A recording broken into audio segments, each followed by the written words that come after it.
Daily Dirt with Dustin Diggs. The Daily Dirt with Dustin Diggs. Dig. All right, welcome to the Daily Dirt with Dustin Diggs. I'm very excited about this podcast. We got 88mm Productions here. My friend Chris Grega and Chris Macke, producers, director Chris Grega, co-host as always, Keenan Sargent. Howdy. We're very excited about the M.O.A.M Fest. We're going to be playing 2 of your feature films. I've known you since Amphetamine days. That's going back a little bit. It's going back. Well, I kind of want to start there, and we can kind of just snowball into all your films. So, like, was Amphetamine your first feature? First feature, yeah. Okay. Shot that in December of 2001 and early spring of, I guess it'd still be winter of 2002. Damn, I was like 9. Wow. I was like 9 and 10. Yeah. I will tell you how old I was. Right. Well, that's kind of like when I started, too, because we started doing a show called Suburban Times, and it's a lot different back then. I mean, now we can edit on our phones. We can edit, like, with just media cards. Back then, you had, like, capture footage and sit there while it captured, the DV days. Yeah. Yeah. Man. So kind of like, I'll let you jump in too, Chris. How did you guys really get inspired and started with film?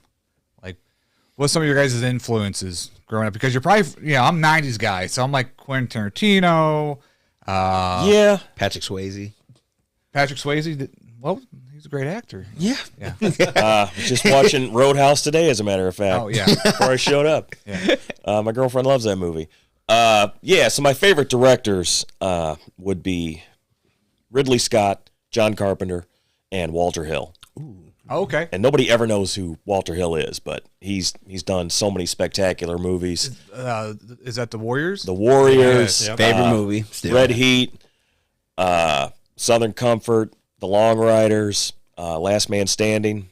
Just a sort of a straight-up stand-up action director. The cult classics. Yep. I like John Millis back in the day. Yeah. He was a good writer. Yeah. How did you get inspired with film? So I got involved with Chris. I've been an actor, stage actor my whole life pretty much. And then I got involved with Chris later in the career. So I was kind of waiting until you guys got up to that. But I jumped in on the Rhineland days. 48-hour film festivals. We did a few of those. And that's how I got introduced to Chris. And we've been pretty much doing stuff together ever since. Pretty much there. Do they still do the 48 hours? Yeah, they do. They just jump back in, and we jump back in, and it was fun. So like an annual thing they do that, or they just do it like every once in a while or so? No, well, every year. Well, yeah, but COVID kind of COVID, everything shut them down. But but they're back in full swing now, and so we jump back in this year, and it was fun.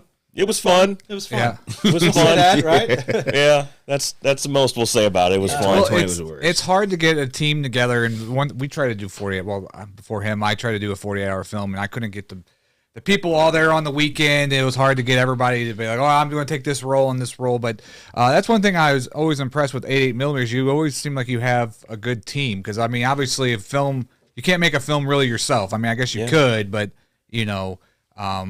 how do you think it is that you built such a great team throughout the 20 years that you've been doing this? Oh, it's something that Eric Stanzi told me a long time ago. He said, for every 100 people that talk about making a movie, one person starts, and for every 100 people who start making a movie, one person finishes. So it's sort of the same equation. For every 20 people you meet regarding filmmaking, 19 are worthless. But you meet that one person, and that one person is awesome, and you just keep gathering up, those one people till you have a team of them. Okay. I mean, I'll give Chris more credit than that. He's being humble, but Chris brings a real world, like, he thinks of his film sets as film sets, and a lot of people don't think of them as that. They think of it as having fun. Yeah, we're having fun. Right. But always. He was professional. He's courteous. He treats everybody with respect, and there's a reason why I went from, hey, can you come out and play for a few days and help out with this 48 to being a third owner to the company. Oh, wow. Yeah. So there's a lot there, and now I'm getting my producer credits and, and still getting my feet wet with the whole feature film, kind of behind the scenes and that kind of stuff, which was awesome. Red Night at Skies was my first producing credit. And that one's a blessing. You guys did a premiere for that, but that's... No, not yet. Oh, I thought there was a kind of a rough premiere or something you said. No. Oh, okay. No, okay. We're still in post. Yeah. Oh, okay. Still in post. Still in okay. post But on that. it's all in the can, though? It's all finished? It's close. It's close. It's real close. But I mean, we'll get into that a little bit later. Yeah, But as far as Chris is concerned, there's a reason why I kept coming back, and it got more professional and just more.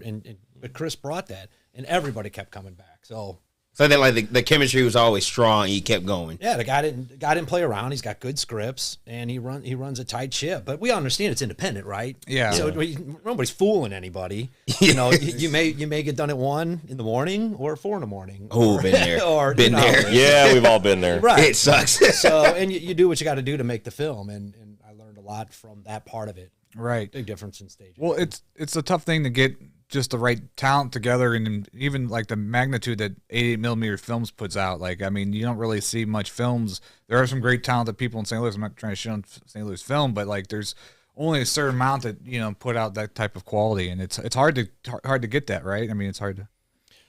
Yeah, it's not easy. Yeah. Like now, like even nowadays, it's kind of like young, old, like it's a struggle, but everyone wants to be on picture. Yeah. So take the chance when you got it. Yeah. It's a marathon, man. It's not a sprint. Right. Like, kind of like, what's your process when you decide to make a film? Like, how do you? Obviously, you have the script first, but then like, how do you break it down by building the team? Like, I mean, really, it boils down to money and can we do it? Okay. And can we raise it? Yeah. Right. Everything we've done up to this point has been done on a pretty limited budget. Right. Compared to Hollywood, it's been a zero budget. But for independent, it's been, and definitely for local St. Louis independent, it's been a modest budget. I mean, yeah. Ultimately, everything boils down to can we afford to make this happen? Yeah. Has that process been easier for you as you made one film to the next film by getting the next money for the next film? Each one's different. Each one's. Oh. I'd say I've made 7 features. The easiest films I've made are mockumentaries, which are fake documentaries. Right. I love that. Game of the year in 35 days. Yeah. Fun. A lot of fun. Those are cheap to make. They are fast to make, and they are fun to make. Right, because there's a lot of improv going on. Okay. I mean, there's a script and the story it's based off of, but I've cast obviously veteran indie actors in both of those, and so they can bring a whole level of professionalism just to make the process easier. Right. But yeah, mockumentaries are by far and away the easiest thing to make. Do you find it easier to use actors for that, or do you try to use like comedians? It seems like sometimes like a kind of a stand-up comedian or somebody that has like.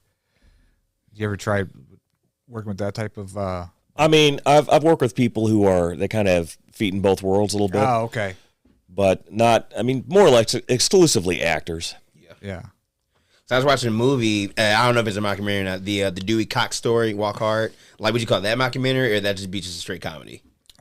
That's a parody, right? That'd be like a parody. Yeah. Yeah. Yeah, it's like there's a fine line between like between all those. Like this is Spinal Tap, almost filmed kind of like The Office. I mean, yeah, in the like sense. Yeah. Spinal Tap. This is Spinal Tap. Best in Show. I mean, Christopher Guest is sort of the master of the mockumentary. Yeah, still have not watched that movie. Really? It's I'm young. That's all right. That's true. Out of all those movies, I still not watched that one. He gets on me every single. I know. Say, Macke, you got to watch this. Oh, okay, I'll get to it. Yeah, I'll get to it. All right. Yeah. I don't get to it. So I want to go back on the story. So amphetamine, and then so what was after amphetamine? So amphetamine, and then the next movie was going to be this boxing movie called Shuffle. It was boxing and shuffleboard. Yeah. And wow. Yeah. And I tried very hard to marry those two things together, boxing and shuffleboard. And we even shot an investor teaser for it. We spent a fair amount of money on that. Mm-hmm.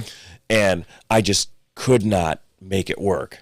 Boxing and shuffleboard just do not go together.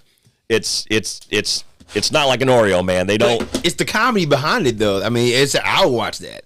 Yeah, but if I can remember the pitch, because you told me about it like 15 years ago, or whatever it was kind of an ensemble about a group of guys, right? Like a bunch of friends. Is that right? With the shuffle? No, that was Game of the Year. Oh, okay, okay. But yeah, so I thought, well, I worked on this film with Eric Stanzi called Deadwood Park, and there was a World War II sequence, and I was sort of the creative consultant on the World War II side for that. Mm-hmm. And so I ended up after that film with a bunch of World War II uniforms and equipment and this and that. Man. And That's so, work. yeah. That's work. So that's how I came up with the concept of Rhineland. Like, well, we'll make Rhineland so we can get to make Shuffle, because Rhineland, it'll be easy. It's always like that. It's always like that. Yeah, right. I mean, that's that's in the woods. It'll be outside. So we'll do this real quick and dirty. Then we'll focus on Shuffle. Let me see if I can find a little clip of Rhineland. But what was amazing about Rhineland, I think, what was that, 2008, 2009 when that came out? High school years. Shit. Yeah. Well, We'll get to your age years soon. we started shooting it. We shot it 05, 06, 06, 07, 07, 08. We just came back year after year after year. Well, what was amazing about that is just the budget on that. I mean, you had tanks in that movie. Yeah, we had tanks, we had half tracks, we had, jeeps, reenactors, Man, trucks, machine guns. I mean, how did you get all that stuff? Did the film gods just fall in your lap with some of that stuff? Or, I mean, how did that happen? So I made some connections at this event. It was something Mississippi River battle, some big World War II reenactor event. And I made some connections with guys there, and they came on board as advisors for the American reenactors and the German reenactor side. And so that's where we drew a lot of our resources from. Wow. I mean, look at the opening shot. Like, yeah. That's good quality too. Yeah. No, and one of the things I tell people when we're out raising money and stuff like that is we learned how to shoot films on our dime. And now we're asking for your dime for the first time to try to raise some money to make a film. But anybody can bring 400 people on set, 200 people on set, organize them all, keep them coming out weekend after weekend after weekend after weekend to complete this thing for 3 years. Yeah, 3 years. For 3 years. 42 days over the course of 3 years. And to get this thing done on the budget that he did, that's a guy I want to be a part of. Right. And that's really why, this is starting to tell my story of how I came on set, kept coming out, and I basically fit the suit, right, Johnny Bravo? Yeah. I went from an extra to really a principal. Yeah. Was it hard to make that film because you had to spend 3 years? Because like I have attention disorder. I'm gonna go upstairs. I'm gonna decide to do something different because I can't keep my attention. To keep focused for one film for 3 years, it seems like Yeah, it was one of the most difficult things I've ever had to attempt. But I guess when you saw footage like this, it just kept motivating you to keep going. I mean, that's probably. Well, I mean, our total budget for the movie is $35,000. Wow. Which is basically nothing. And at one point in time, George Hickenlooper, the director George Hickenlooper, was attached as executive producer. He's still credited as such. He passed away, sadly. But after I guess we call them seasons. Season 1 of Rhineland, Season 2 of Rhineland, Season 3. After Season 2, the second year, when George got involved, he said, "Kid, you got to go back out. You got to shoot some more stuff. You got to reshoot some things. You got to jazz up the opening. You got to do this. You got to do that." And I'm like, "Okay, George. Okay, sure, sounds good." So he motivated me to go back out for our third year and reshoot some things and make the opening of the film bigger and he really pushed me in that regard. But yeah, it was incredibly difficult. Was that hard? Like the actors, were they, had to keep their hair the same and all that kind of stuff? I mean, not only their hair, I fluctuate my weight, but their weight. Right. My ass would be thin one day, then fat the next day in the scene. Yeah, we had that problem. Workout days. Right. We had that problem with people who put on like 30 pounds. Like, wow, we cannot use your close up. Because it doesn't match. And the weather didn't cooperate. No. It's just when you're getting in those finer points of things, but the brilliance of what it was for what it was shot on is incredible. It's incredible. Yeah, expect all that to happen. Yep. I mean, you probably learned the most off that film, wouldn't you think, with all this, it seems like that being thrown into the gauntlet like that? Quite a bit. I mean, it was, I bit off a lot with that one. And I was talking to my girlfriend about this the other night, and she said, "Well, Rhineland's really impressive." I'm like, "Yes, it is, but if you compare Rhineland to Saving Private Ryan or Band of Brothers, it looks like crap." I said, "But," and you can't stand up in front of an audience and say, "Hey, I know this doesn't look like Saving Private Ryan, but we made the movie for what they spent on, coffee and donuts for a weekend, right? Very true. Right. No, 100%. So I always say Rhineland, for what it is incredibly impressive. But when you compare it to a Hollywood production, it's not. I mean, it's comparable though. I mean, the quality, the story, and everything else in between. I mean, I really can't see a difference in it. Yeah, but you see this kind of stuff on television all the time. I mean, it's still better than the Hallmark Channel kind of. Oh, I mean, I'm very proud of it. I think it is very. It's a resume builder. It's very impressive. Yeah. It really shows what can be accomplished when you stick with something. Because 99% of people would not have completed that film. Yeah, they would have given up in season 2. Yep. And just fold it. And that's where Chris didn't. And not only didn't he do that, he went on to make five more features. Yeah. And that's incredible for an independent film telling that story, and how that works. So do you write and direct all your films, or is there some that you get scripts from other people? No, I've only I have been approached by other people, but things never come together. But yeah, pretty much write my own material, direct it. Right. Because I figured, I do a podcast here, and I get approached all the time. People want me to produce their podcast because they see my podcast. Right. And they're like, oh, well, it'd be easy for me to just come and you do all the work for me. And can you make me a podcast too? Like, I'm sure you get approached a lot about, people wanting to shoot a few times. Yeah. So there was Ryland, and then what was Game of the Year, right? Game of the Year. Game of the Year. So then I guess with the whole struggle, the 3 years, it's like, let me make something a little bit easier that I can get out a little faster, right? Yeah, he was still left with me. Yeah. Rearrange the program. Game of the Year, I like to call that a palate cleanser because it was so different than Rhineland. We shot it, I think, the whole thing in 9 days, and it was just easy, fun. Everyone was laughing the entire time. We shot at the big climactic scene at the big convention, Archon in Collinsville. Okay. I go to Archon. So here's the setup for that. I don't want to ruin it, but I guess I don't. We're not showing next week. We can talk about so get this. The only people that know we're going to be in Archon is security. So we got a table set up to the side, and we're in that big room where everybody's gaming and having their stuff going on, and we got a big blow up scene, right? Yeah. And we got dice thrown and people yelling, and that's not the place you do that.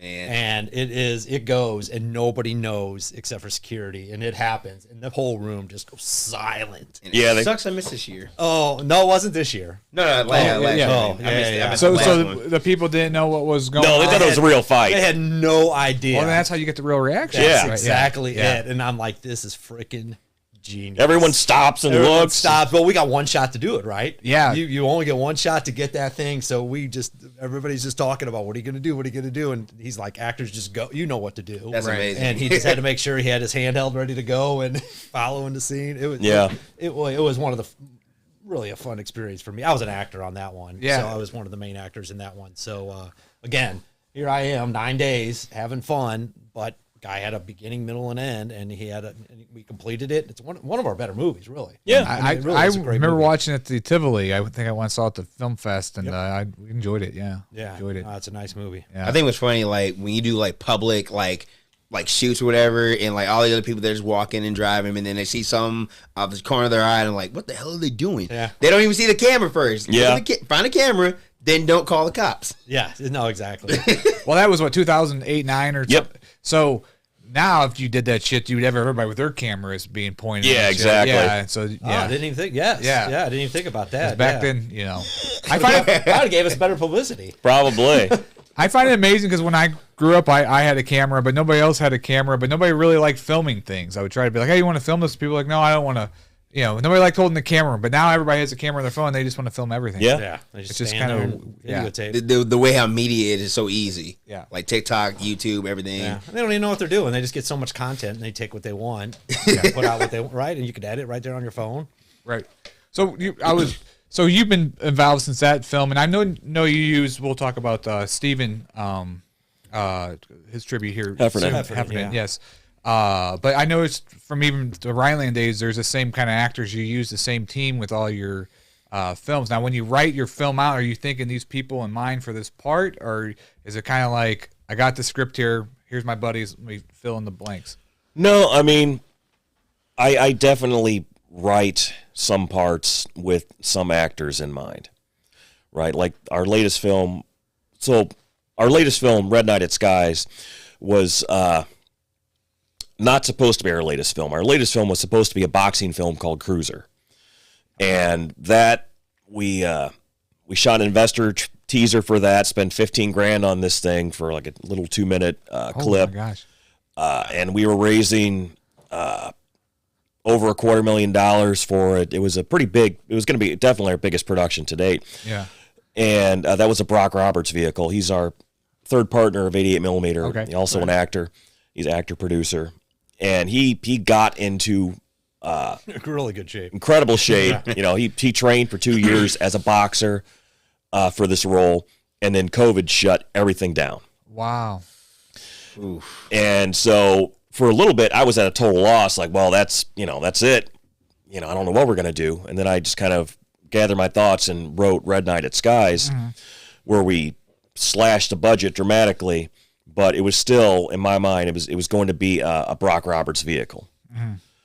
But there were a couple other local actors I'd worked with before that when I was writing it, I had them in mind to cast. One, I'm sure you know this guy. He's been in almost everything, Joe Hammerstone. Oh, yeah. Well, I think I gave Joe Hammerstone his start. I just want to say that. He was my thing first. I met him at the theater, and he wasn't doing anything. So, yeah. Wow, look at that. Meet your idols. Circle now. Yeah, Joe Hammerstone, Scott Michael Dunn, Jackie Kelly were 3 people that I wrote with specific parts in mind. And then Eric Stanzi shot it, right? Yeah, and Stanzi was the DP. DP, okay. And you've been friends with Stanzi for, I mean, he's one of the filmmakers in St. Louis that's actually, made a living doing what he does. That's what he does. Yeah. So, but you guys been friends for what, 20 years now, right?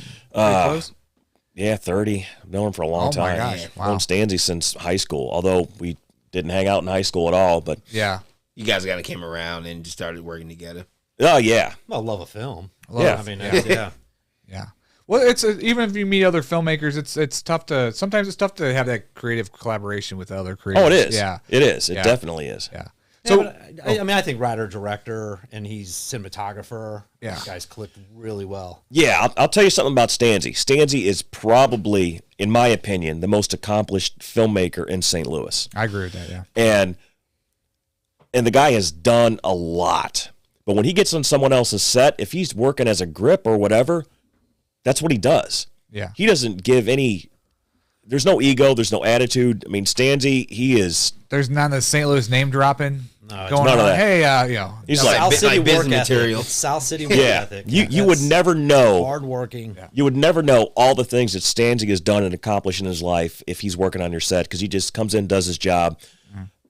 He's professional and, easily the best DP I've worked with. Yeah. Right. I mean, I've worked with some people who are incredibly talented but incredibly difficult, but Stanzi is just easy. We've been in that boat before. And so humble. I think everybody's been in that boat. At their workplace. Yeah. No. Right.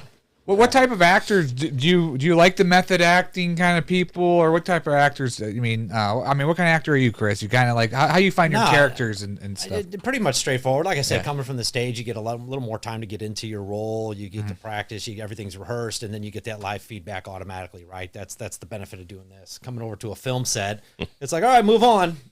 Wait a minute, aren't we shooting this in order? There was all these things I had to learn. Yeah. I go back and look at Rhineland, and I'm disgusted. I'm just going.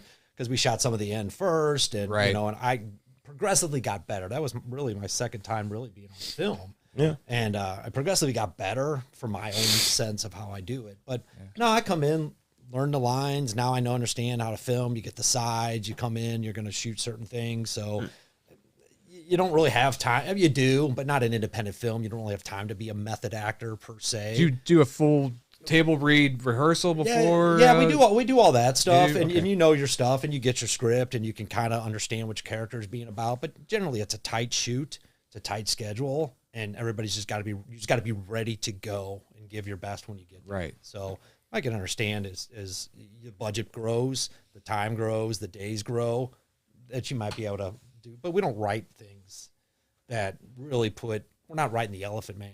We're not writing things that really have to put a character into something where we have to give them that much time to really prepare for certain roles. Would like to. Yeah. And maybe, I don't know. I mean, Yeah, speak for yourself, man. well, There's no 3-page monologue dialogue you had to do and give a court to the court. Yeah. right. There might be that, but I say that by saying, let's look at Cruiser, right? Knew you were going to make the movie. Gave Rock 2 years to get in shape. I get that. Yeah. Yes, we were going for that. Turn around, we write Red Nighted Skies. Nobody's got time to get we got to go during this window because this is when our DP's available. This is when all these people are available. You go. But we still got pushed back for a year on that too. Yeah, that's true. That is true because of COVID and some other stuff. And So, I mean, there were still like people. There were still people like still filming during COVID, but they took precaution. right. Well, that was the thing. When we were going to film more or less in the middle of COVID, the cost kept adding up and adding up and adding up. Yeah, and it was like an additional $10,000, $15,000, $20,000. Like, yeah, we can't. For SAG. Oh, okay. Yeah, for SAG stuff. So it's like, we can't. We brought in some SAG actors, different things. And so you had to do all the mask and testing and all that way stuff. above board. Had to hire. So that's through SAG makes that because I noticed still sometimes I see behind the scenes and everybody else is not wearing a mask, but the crew's still wearing a mask. Yeah. Right? Yeah. So and I think that's still choice at this point. I don't know. Yeah, I don't know. Have to be on set again, but we definitely were above board on it, and we just didn't want to do anything wrong in order to get shut down. We didn't want to pay the fine, so we did everything right, and we did it right when we could afford it, and we really had to wait for the rules to relax a little bit. Do you think SAG's the way? Because I mean, that's probably one of your big steps. Is getting SAG actors and being SAG qualified. I mean, that's kind of a lot of filmmakers can't do that with their films because it's the cost. Is it? You think it's worth it to is that worth like trying to get to that point? Is there benefits to it? I'm trying to figure out like a benefit point of view. Well, there's benefits in certain regards. Like Sound of Nothing was going to be a SAG film. Okay. And we were going to bring in these SAG actors, but they were not name actors, right? Right. They were good, talented actors, good working actors, but that was not bringing the weight of a name to it, right? So we elected not to because we're going to spend all this money, follow all these rules, but we're not really going to get any benefit from it. So the benefit is, of course, bringing in an actor with a name, such as we had in Red Night, Bill Moseley. He's a horror icon. That was worth it. But if it was just SAG actors, no, would not have been worth the hassle. So you need someone that has a little bit of a name behind them. Yeah, so think same expense, same rules, not the bang for the buck. Yeah. Right. Not saying, but again, but his talent, because there's a lot of guys that are out there are brilliant, but they just haven't crossed that threshold or made it to the next level yet, where they're bringing the draw. If you want to tell me these answers, you don't have to. I was just kind of wondering because I'm just curious. So when you try to get investors and you try to pitch this to some name actors, where do you go out to trip out to Hollywood, or do you send it out to an agency? How do you try to get some of these name actors to come out to, or do you know somebody that knows somebody? Well, we had an associate producer, Michael Catalano, who he had a weigh in with a lot of name actors. He had made inroads because he was working on this film as a producer, which unfortunately things didn't come together with that. But he used those same inroads on our film, and we had a lot of response for the role that Moseley filled. And I mean, he just basically fit the price point. That and he was the type of actor we were looking for that role. Yeah, there was a lot of choices we could have made. He checked the most boxes. Yeah. Okay. And I was want to talk about your writing process. So when you said Red Sky, did you ever have the script done and you're like, okay, this is it? Or was it like you got the outline, let's go ahead and start trying to get the shit together of these locations because I know there's going to be scenes in this type of spot. I mean, how is the script totally done before you start getting the locations and getting all the different casts and stuff? Yeah, I mean, the script is done before we reach that point. Okay. But, for instance, Cruiser, it takes place in 2 different timelines, and there's like 30 locations and, I don't know, like 40 speaking roles, and it's a big script. Wow. So Red Night I wrote specifically to be the opposite of that, where it mostly takes place at one location, right? I mean, there's, it's not entirely set in one location, but the bulk of the film is. So we don't start that process until I have a draft of the script, because until you get to that point, things are going to change. because right now I'm in the writing process, and this current screenplay I'm working on is also set in one location. It's pretty different from Red Knight, but it's similar in that respect. But we're not going to start, at least I'm not going to start thinking about casting or locations or any of that stuff until the script is done. And then the team of producers, so what's kind of like your role once you get the script done? What's like your behind the scenes role? Right. So we would go out and start putting a dollar amount on. I mean, he's writing with a dollar amount at this level. He's really writing with a dollar amount in mind. Yeah. And we talk about that before we write something, right? So we're at Red Knight at a certain dollar level, and I'll say it's ultra low budget according to SAG. So that's going to be what, 300, under 300, under 350, 100,000.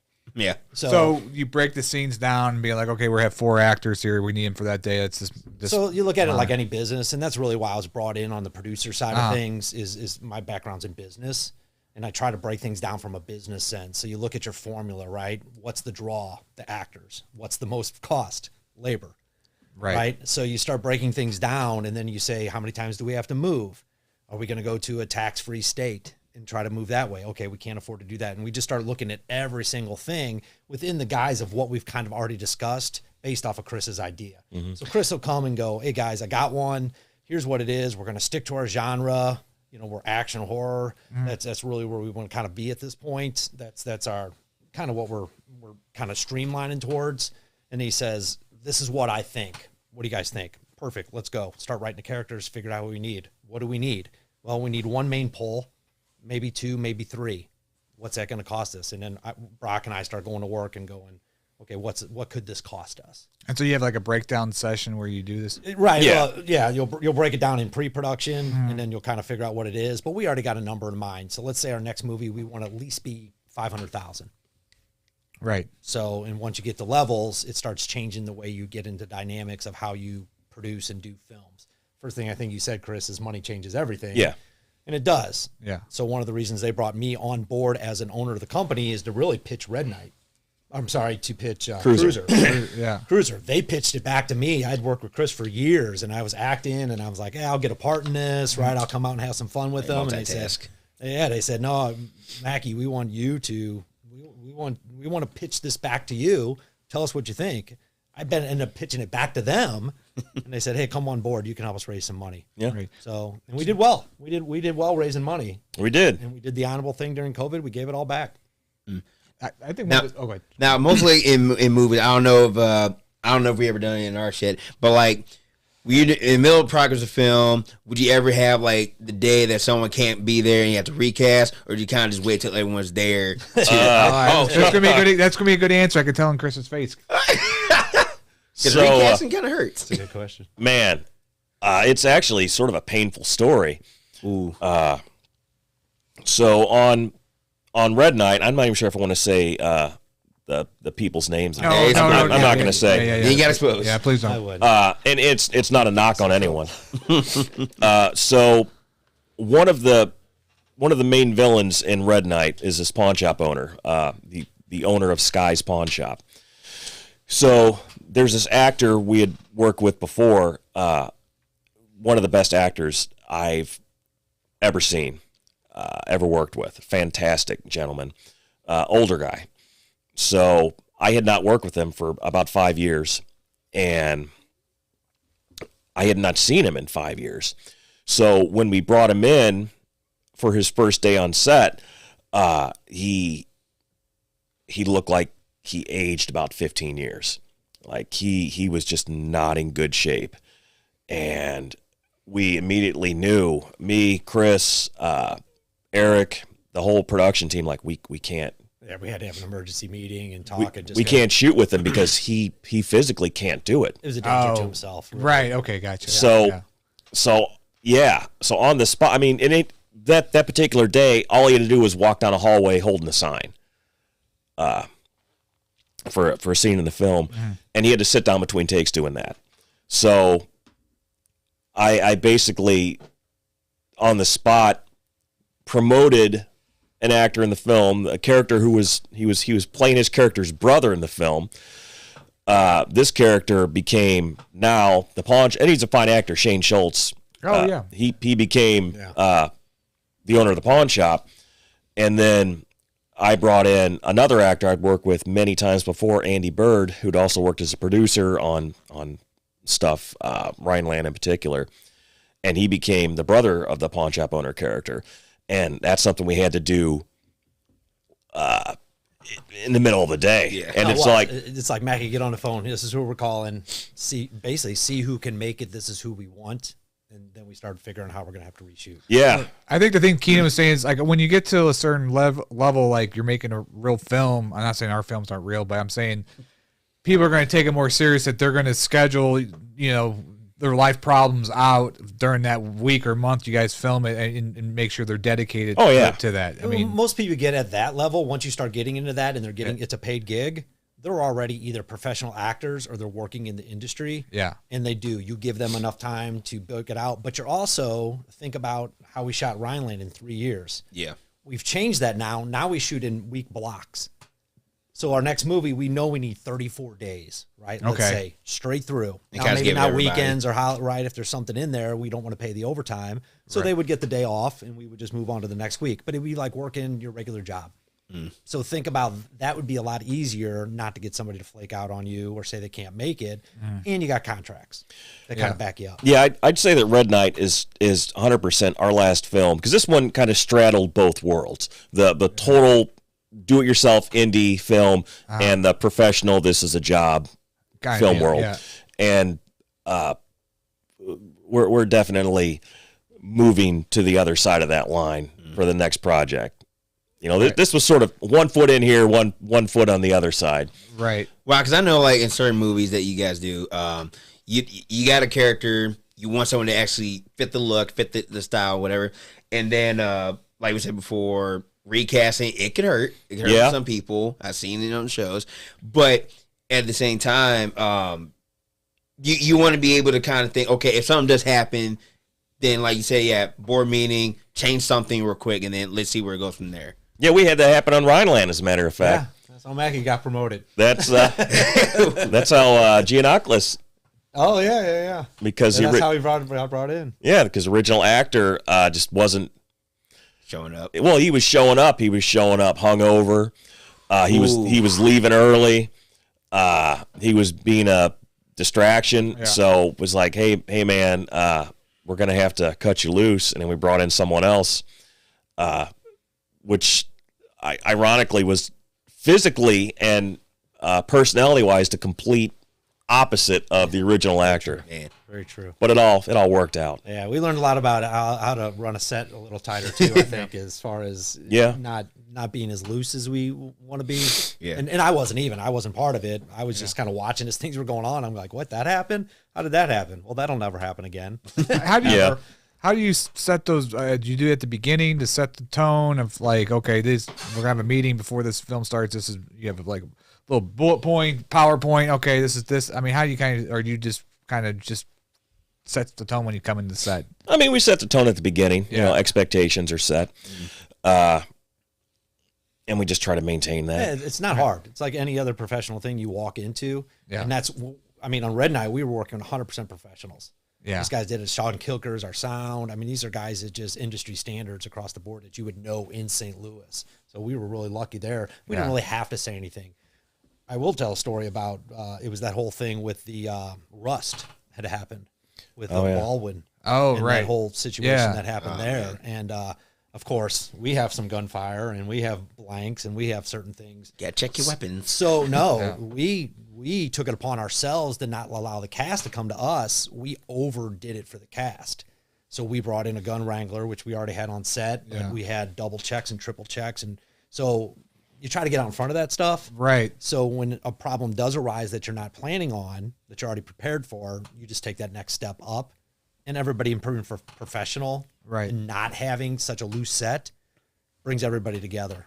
Because everybody took it serious. Yeah. It was, So it was easy because we had set it up right, but we were also working with professionals. Well, the world's different too, because I mean, you look at what happened with the Point this week or whatever. Everything's documented. So very, very true. You got to watch how you might have a scene with a strip club, right? And there's obviously it's part of the scene. Women are on stage, but you got to make sure everybody's professional. You It's just you got to close your sets when there's modesty. You got to ask the actors if they're comfortable. There's all that other stuff that goes behind the scenes, and that's a lot of the meetings we have. And I will say, bringing me on board and having Brock as partners, it allowed Chris to really direct this time, which I think was really important for him. Right. And we took a lot of that burden off. And I mean, I many times during the shoot of Red Night, I turned to him and I go, "How'd you do it on Rhineland?" He goes, "No idea." I have no idea how I did it on any of my movies because he wore all the burden. Yeah. Right.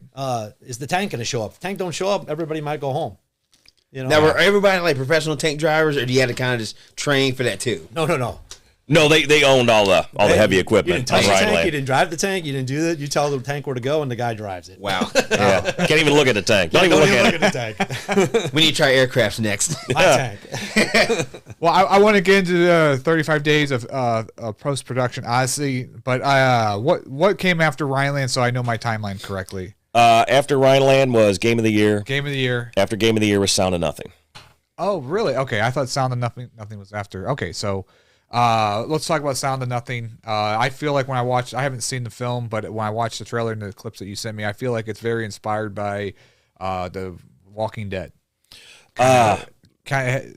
No, not at all. Post-apocalypse, though. I kind of. That's way over. I mean, yeah, it's definitely. Yeah. I'm a fan of the genre. Yeah.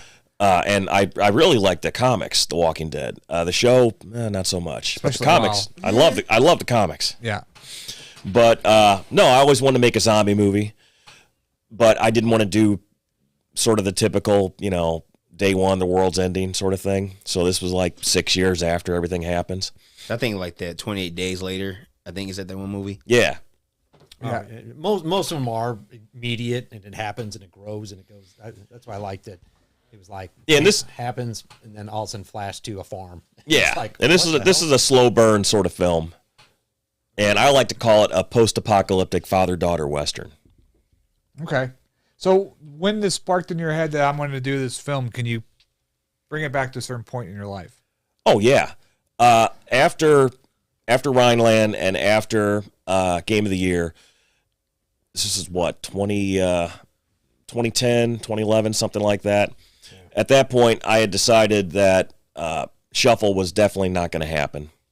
I wasn't happy with the script. It just never came together. So I thought, I want to do a web series. So I sat down with two other writers, maybe three other writers, and we scripted out the web series Sound of Nothing. Mm-hmm. And the DP I had at the time, Brant Hadfield, he was a cinematographer. He came on board for this, and Christina Geisen came on board as the editor. Neither one of them had done a feature film before because Brant came from the commercial world and Christina came from the corporate world. Mm-hmm. And they said, "Hey, why don't we do a feature instead of a web series?" And I was like, "Wow!" It was written as a series. I've done a ton of features. I've done, 3 or 4 at this point. I want to do something different, but they convinced me to turn it into a feature. So I rewrote it and rewrote it and rewrote it some more, and then eventually we went into production in December of 2011. Yeah, December of 2011. Did you feel like because when you write like a series now, like I think a lot of people are really going towards like those series or 10-episode series because you can really do more character development and there's a lot more that you can kind of build in the story. Is that something in the future that you might look to do if you ever got the budget to do like some kind of series? Yeah, maybe. Yeah. I mean, subsequently we have done a web series. Ooh. Yeah. But with the web series, I guess you always want to leave like the ending with a cliffhanger or some kind of scene, right? To make people want to come see the next episode. Which we did. Oh, okay. Okay. Yeah. So cliffhangers are always like, okay, let's see what happens next. But then if something happens, like, I've seen a lot of those. I cry at them. I'm always impressed with all your guys' location, like the market right here in this hangar. It looks like some kind of old warehouse hangar. Old factory. That's Powerhouse? No, that's Granite City Pickling. Hey. Really? Yeah. And a lot of people subsequently, after us, I guess hence subsequently, have shot in that location, but we were the first. Right. Well, I'm sure you got a lot of people like, because it's a cool location. Yeah, it's really cool. Yeah. Yeah. And so I want to talk. So that's going to be at the Film Fest. That's going to be Sunday. That's our final feature on that M.O.A.M this Sunday. But I want to talk about the opening night film, 35 Days, a post-production odyssey. I watched the trailer. It looks like that was kind of a fun kind of mockumentary kind of. Yeah. I think I can relate to that character. I haven't seen the whole film. I think everybody can. Yeah, it is. So I almost feel like I'm watching a guy play you on there. Not that I know you too well, but I'm saying, I mean, yeah, that comparison has been made. That Cutter is me and I am Cutter. Wow. So what kind of inspired that? Just all the stuff built up, and you're like, oh, all these different problems, and like. Well, no, that's another interesting story how that came about. So this is so if we're going by the timeline, so Sound of Nothing, then we did the web series, which is called The Killer's Resolute. Okay. And then I did my first straight up documentary called Weldenkrieg, which was about World War II reenacting, and I made that because of the context I made with the reenactors on Rhineland. And so then I was that was 2014 we shot that, so I was kind of hunting around for my next project. And there's an actor comedian. I think you knew Steve Heffernan. Yes, yeah. Yeah. So Heffernan, he was in a lot of my early stuff, along with Wolfgang Lomkuhl. Heffernan, another local director, Wolfgang Heffernan, worked with him, and we kind of passed Hef back and forth between us for projects. And so I had this idea where this failed filmmaker has to go back after 10 years and gather up his old crew and finish the movie that he abandoned, a decade before. And I was going to use footage from Amphetamine. Well, before I could even think about that idea or putting it into motion, Wolfgang approached me. He said, "Hey, I've got this idea that I want to do with Heffernan about this has-been actor, and I want to use footage from Amphetamine of him reliving his glory days. Would you be cool if I did that?" I'm like, yeah, sure. I mean, I'll probably never get around to this, so yeah, do it with my blessing. Well, it just so happened that shortly thereafter, Steve passed away. He died of a heart attack. He was 42. This was 2014.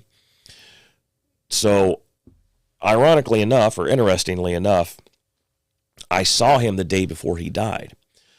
I was at the gas station, and I saw him come outside, and I was going somewhere, so I almost said something to him, but I'm like, no, if I start talking to Steve, we're going to start talking, and I'm going to be late, so he didn't see me, so I just left. Oh, shit. And then I got a call that night from another friend of mine, said, "Hey, did you hear about Hef?" I'm like, "No, what about him?" He's like, he passed away. I'm like, holy shit, I just saw him, earlier today or the day before or whatever it was. And that really hit me hard. That's tough. Oh, and this is actually, that was going to be the second web series that we were going to do called Steve Everyman, which was basically a fictionalized account of Steve navigating the world of comedy. Okay. So it had, Heffernan and Kenny Kines and Dan Probst. They were all involved with it, but we didn't even shoot the pilot. We shot a teaser of the whole series. That's the last thing I ever did with Steve. But anyways, his death prompted me to revisit 35 Days and make it as a tribute to him. So that's a way for me to give him a last role, which to my knowledge, that's his very last role is, in 35 Days. So it's the same basic concept. The director, Eric Cutter, has to go back and get his old crew together and some of the old cast to finish this movie that was abandoned 10 years before as a tribute to his friend who passed away. Okay, I thought maybe in the storyline he got some money or something and now he can finish the film and he has to finish the film, but that's even better story. Yeah, no, he right. Definitely didn't get any money. But it's probably my favorite movie. It is. That's why I wanted to show it first. Yeah. Really kick this thing off right. Yeah, I appreciate that. And when we decided to do the M.O.A.M Fest, I I said, well, there's one director out there. I'm going to build you up again. This is what I do, Chris. I was like, we have to get the best director if we're going to make this really a legit film fest. So I appreciate you letting us use the films to show in the film fest. I think it's going to inspire a lot of the up and coming filmmakers of this generation and next to see some what they can aspire to. Yeah, we're sticking around for questions afterwards. Yeah. If that's something going on. Yeah, there's going to be question and answers on Friday after the feature film, and so we do got a couple of shorts that we're going to play before, and then we have our big networking thing, which is a free thing. The networking part from 5:30 to 7:30 at the Miners Theater upstairs in the VIP lounge. So, we're looking forward. So it'd be a great opportunity if anybody's watching. If you're a filmmaker wanting to get in, meet some people in the industry, this is the time to come. Just shake hands with people. So. Yeah, feel free to ask us about the film, the making of it, how the formula we use. There's a lot of things going on there that we're interested in telling about our 20 years experience. So when you made the 35 days, was that all straight through? Did you do it from beginning to end, or did you kind of skip around with that? That was another short shoot, like Game of the Year. That was another 9-day shoot, and I think that was another weekend deal. It's like 3 weekends, and then we're done. But you shoot it from the first scene to the, did you do it in order, or do you kind of skip around a little? I think we shot it more or less in order, because I think the last thing we shot was the award ceremony. Yeah, I know that was the last thing we shot. Yeah, I was there that day, but I don't know how you guys filled in the rest of it. Yeah, that one we shot pretty much in order. Okay. And you brought up something earlier about the film credit. I always hear that's like one of the biggest people complain about with Missouri, and there's no big films that come to St. Louis.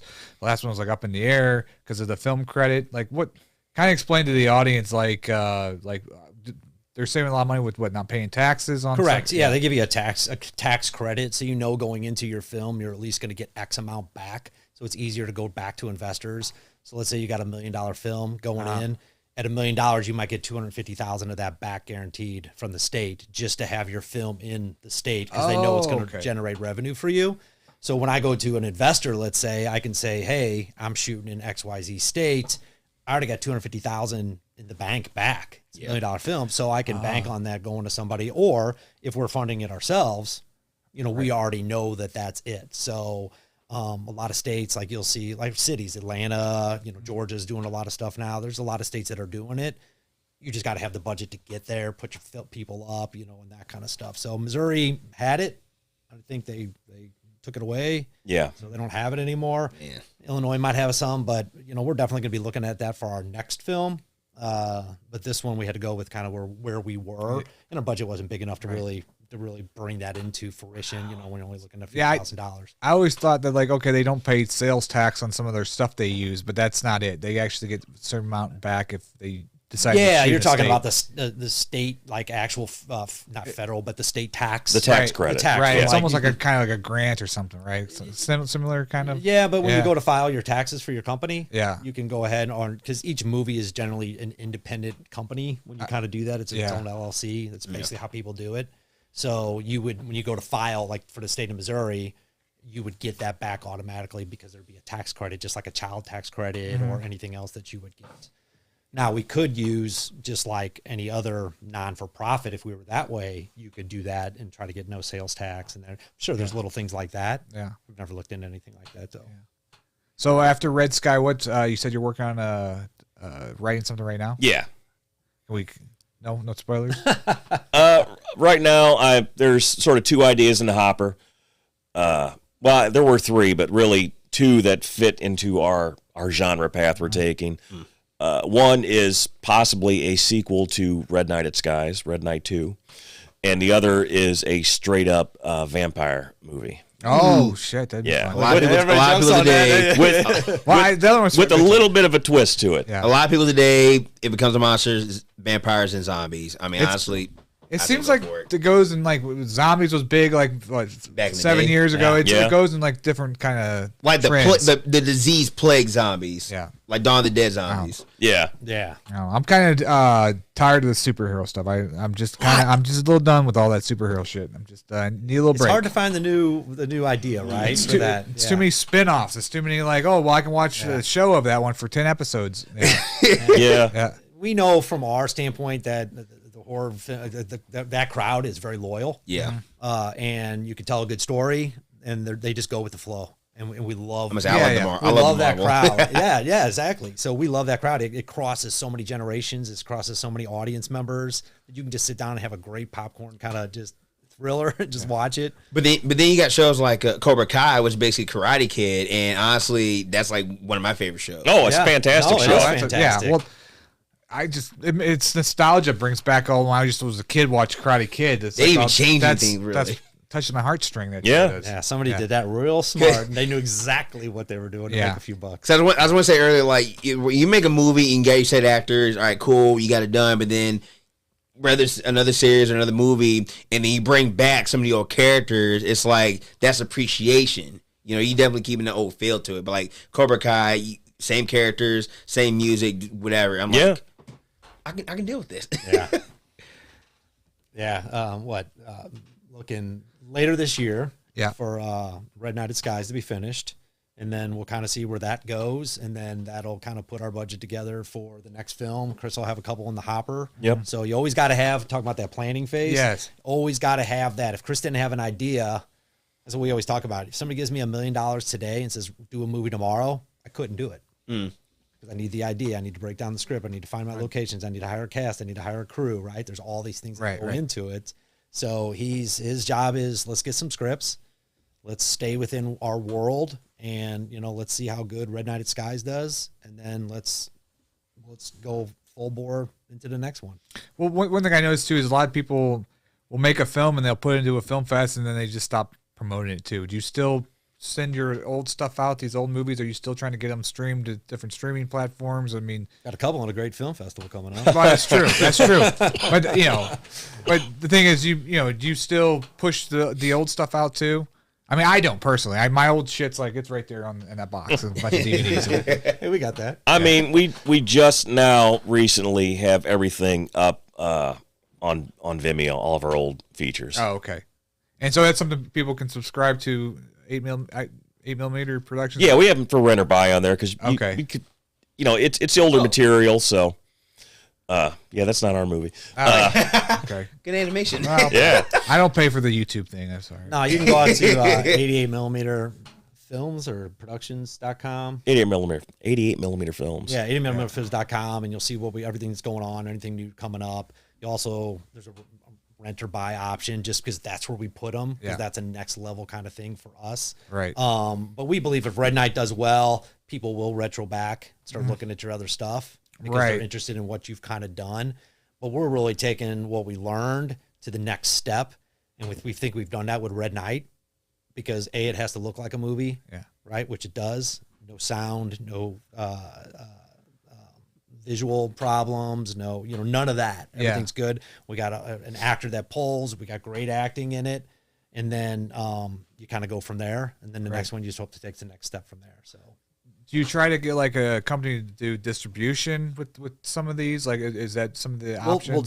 We'll definitely take that route. So there's different ways. I mean, that's a whole nother podcast. Yeah. But there's ways. So what we're doing is we're taking our time. We're not in a rush to get this thing out. Right. We want to make it right first, because we own it, right? We own a piece of property. Right. We'll go the traditional distribution route. We'll send it off to people, get the feedback, hopefully get a decent offer.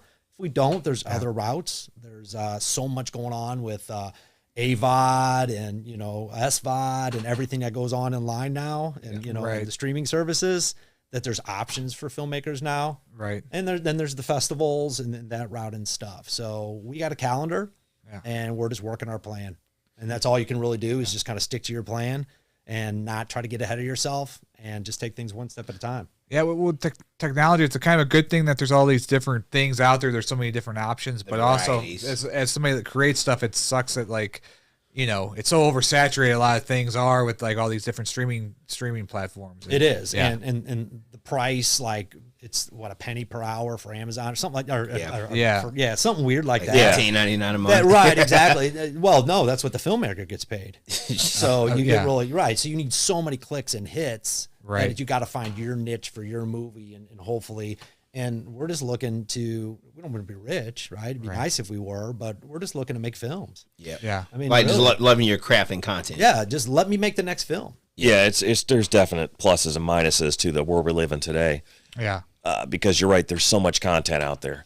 You know, you can go on Netflix and or whatever service and just do a deep dive of hundreds of movies you've never heard of before that have stars in them. Right. So you think, wow, what chance do I have? It's tough. Right, I saw some old films from. I go on Tubi. I love that app. Yeah, but they have some old stuff that like movies I never heard of with an actor back in the day, and it's kind of a cool app. But but that's advertising based. Yeah, there's like ad at the beginning, and I think filmmaker. I don't know if you know James Dean. He's making some films. His films are on Tubi. And, so if you look at the ad base, that's almost more advantageous for a filmmaker now. Because the ad revenue is going to determine whether your movie's worth something or not, because the ads will be attached to it, and you get your revenue up front because the ads are already paid for, right? As opposed to trying to stream it where somebody pays $15.99 a month, and then they have to stay on it. Yeah. So there's different ways. So I'm excited about how many options there are for us. I don't want to get lost in them. Yeah. But I think it's exciting that we have all these avenues that we can go. I think like back then it was just always like Blockbuster, Hollywood Video, Redbox, and everything else. I think TiVo was just a DVR. I think it was just a DVR. Yeah. But do you think with the kind of question, predict the future? Do you think that because I went and saw what movie did we see the other day? Oh, I saw The Whale. Okay. And I love The Whale. It was a great film, but like I wish I could watch it from my house because I had to go pee in the middle of it and I missed a certain scene and you can't pause it. You can't say, hey, everyone, I need to pause this film real fast, you know. I mean, you can try. Do you think that the theaters are going to be around in the next 10 years? Do you think that's still going to be a thing? Yeah. You think so?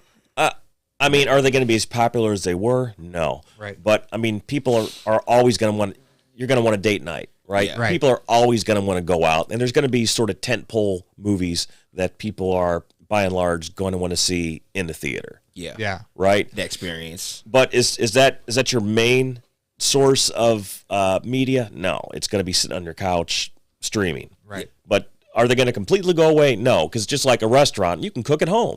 Sure. But you want to go out for the experience. Yeah. So it's the same thing with the theater, but it's... For the independent, that's not the path for us. Like the marketing for theaters, like would that still be any upright? Well, I think most of the theater films are going to be like you're looking at your big Hollywood. Look at your Maverick, right? Yeah. Right, those. Yeah. I don't want to see that not in the theater first. Yeah. Right? So people are going to go. I think the theaters are going to get down to a few, which is pretty much there now. Yeah. And then they're going to have to change the experience. Right? Yeah. They're going to have to go back to when it was COVID and they added the dining and they added the date aspect of this thing. They're going to have to get back to that somehow and really try to draw people. I'll tell you where theaters have opened up is they got too many screens and they're not closing. It does allow independent films an opportunity. I was looking at, I think it was AMC's website. Oh, that'd be cool. There's a whole thing where you can submit your independent film to have a week run there, right? So I don't know how they choose them or what that process looks like, but who knows, you still got to promote it, but it's not going through the distributor per se to try to get a theatrical run because that's extremely expensive. But it's trying to go out and do it yourself. So you could have a week run at one theater, let's say Ronnie's or something, and your movie might show there for a week. Yeah. So there's avenues like that because they're overbooked they have too much space and not enough bookings. Well, I know I went to Bellevue like 2 years ago, and me and my friend I dated, we went to a drive-thru theater, and that was actually fun. I would like to see that. I would like to see more of those again. I mean, with COVID, they might make a comeback, but I don't think it's about the unique experience, right? Right. Yeah. You got to take something that's old, make it new again, and make it hip, and that kind of stuff. So I think that's where we're at. Yeah. For theatrical, but we never thought ours was going to play in theatrical, independent. That we're silly if we think we're going to get a 6-week run or something like that. So we know where we stand, but that before you go in, where you're going before you make your film. So, and not have those blind eyes or. So. And one last question. I know I told you guys till 5.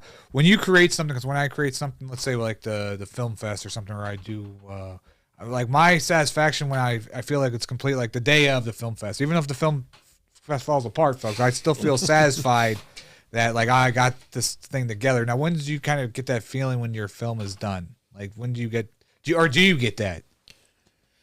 Did you get some kind of release, some satisfaction? Yeah, I'd say the first public screening we do. Yeah. That's I think it's important to have a local screening for the cast, for the crew, for people involved. I want to get their reaction, if they're happy with it, right? That's when I feel like it's, done, or at least it's as done as I'm going to get it at that point. You just happy to see the film on the big screen, basically. Yeah. Like by the end of the day. Yeah. You seem like a perfectionist. That you just like always, I don't know, always pick it apart. Or can you be like, okay, it's good now? Oh yeah, I'm not happy with any of my movies. But I can still separate as well, right? But I can tell you everything wrong with everything I've ever done. I'll be able to do the same thing with Red Knight, but at the same time, I can still appreciate it for what it is. Okay, right? Even Amphetamine, right? It is what it is. It's a first time feature, but there are moments of it where I'm like, oh, that was a really cool shot that we got, or oh, that was really cool how that sequence came together. Right. So I can appreciate the good things, but yeah, I definitely see all the flaws as well. Any pointers out you can answer this to Some advice to actors out there or filmmakers in St. Louis, kind of like things that you've learned that you kind of some things to pass on? I mean, Chris is probably going to be able to give some knowledge here, but for me, just being young, being an actor, but being young as a producer is get with a good team, get with somebody who's serious about it, know what you're getting into. So if you're in it for fun, just make sure you know it's for fun. If you're in it for real, like real money, and you're trying to do it for profit or to turn something, make sure you're with a team that has a plan, that's not trying to rush stuff. And distribution is not the end all, mean all. They're out to make money for themselves first. So make sure you know what you're signing before you sign it. And you only own it until you give it away. So don't give it away. So that's kind of where I'm at. Just know what you're in it for, fun or for real. If you're in it for real, make sure you understand what you're getting into once you try to go give it away, because once it's gone, it's gone. That's how the industry works. Yeah, it's a cruel industry. I'll tell you that. Yeah. I'd say, as far as advice goes, to anyone starting out, one, everybody starts out working for free. Yeah. There's no way around it, and if you can't accept it, don't do it. Right? Yep. You don't work for free forever, but if you start out expecting, oh, I should be paid for my time and this and that, this ain't the industry for you. That's just how this works. You got to pay your dues. Got to put in your time. Two, your word is your bond. If you say you're going to do something, do it. If you say you're going to be somewhere, be there. Be there 5 minutes early. Because if you don't show up or if you late, you screw everybody up. You screw over everybody. And there are people. You can have a mistake with me once. Yeah. Anybody can screw up once. Anybody can not show up or whatever one time. But twice, I'm done with you. I'll never work with you again. And I've had people that I've worked with, that they were very enthusiastic. They were good to go. They didn't show up the first time or whatever. They had some excuse. The second time, I said, look, we're done. So your word is your bond. If you're going to do something, do it. That's, this is a marathon. It's not a sprint.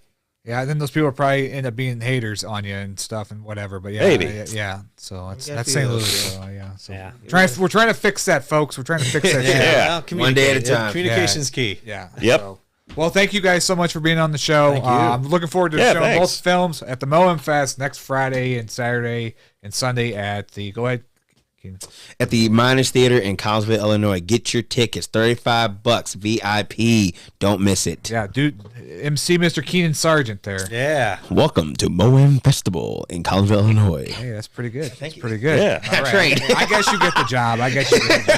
All right. So get your tickets on Eventbrite here, folks, and we will see you then. Thank you, guys. Thank you. Thank you. Appreciate it. We are out. I'm actually going to play a couple of the trailers here real fast.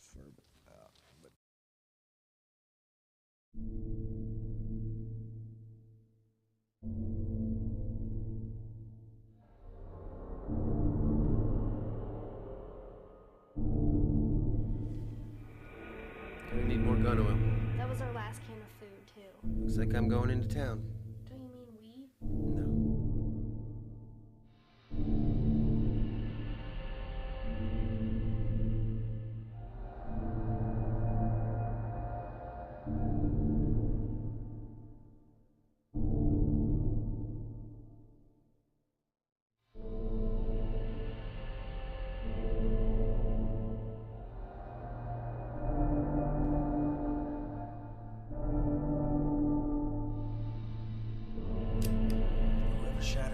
I'm looking for.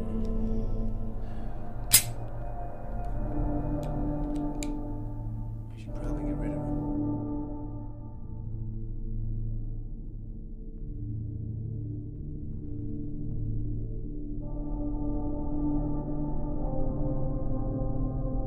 We're looking for someone, a woman.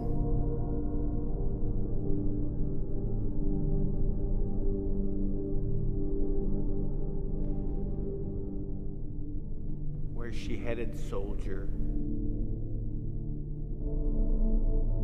What do you want to go to Nineveh for? That's where she said she was going. Well, Hail Mary, full of grace.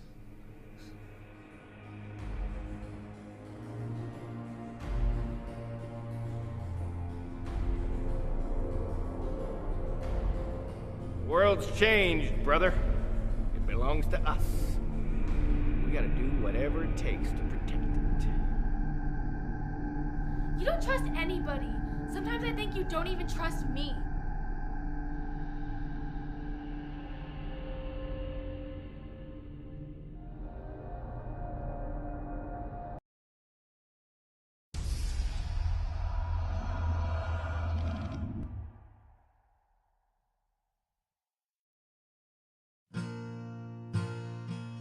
I want to finish the film. The lead actor's dead, Cutter. You think I don't know that? It's been 10 years, man. It was done then. It's done now. We got all the footage. All we have to do is a couple pickup shots, a little this, a little that, and we're done. It was a big project, and to have it just kind of fizzle, I think it broke his heart a little bit. The festival is 1 month from today.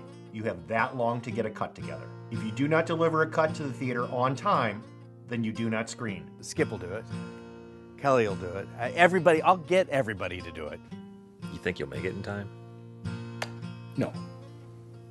No, not gonna make it in time. You know, I really try to have a positive attitude and not, you know, really hold grudges. I mean, unless you try to kill me, and then, you know, I think that's only just fitting for the survival of the species. I think that's a pretty natural reaction to, like, not like someone who tries to kill you with a car. I've got no money, no crew, no cast, nothing. I have 1 month to pull 10 years worth of crap together.